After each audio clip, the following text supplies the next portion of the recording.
ముంబై నటి జత్వానీ కేసులో ఆంధ్రప్రదేశ్ హైకోర్టు తీవ్రంగా స్పందించింది.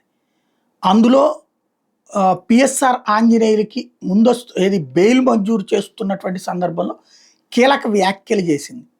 అది ప్రభుత్వానికి ఎదురు దెబ్బ లాంటిది. ఒక కేసులో ఒక అమ్మాయి నిందితురాలుగా ఉంది.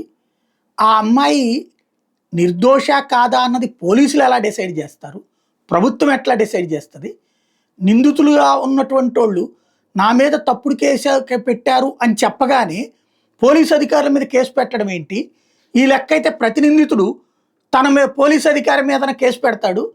అది ప్రభుత్వం అలా కేసులు పెడుతుందా? ఇట్లయితే అసలు కేసులకి అంతం ఎక్కడ ఉంటుంది? మొత్తం పోలీసులు కేసుల్లో ఉండాల్సి వస్తుంది కదా. అది తీర్పు కోర్టు కదా ఇవ్వాల్సింది, మీరు ఎట్లా ఇస్తున్నారు అన్నటువంటి పాయింట్ నిలదీసింది.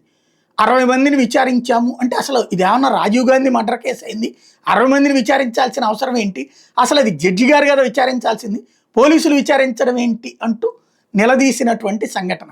బట్ దీన్ని కవర్ చేసుకుంటూ దాంట్లో ఏమండి మళ్ళీ ఆయన వదిలిపెట్టేస్తే కనుక ఏమన్నా సాక్ష్యాలు తారుమారు చేస్తుంటే సరే మేము కఠిన నిబంధనలు పెడతాంలే అని ఆ మొక్కని హెడ్లైన్ పెట్టారు.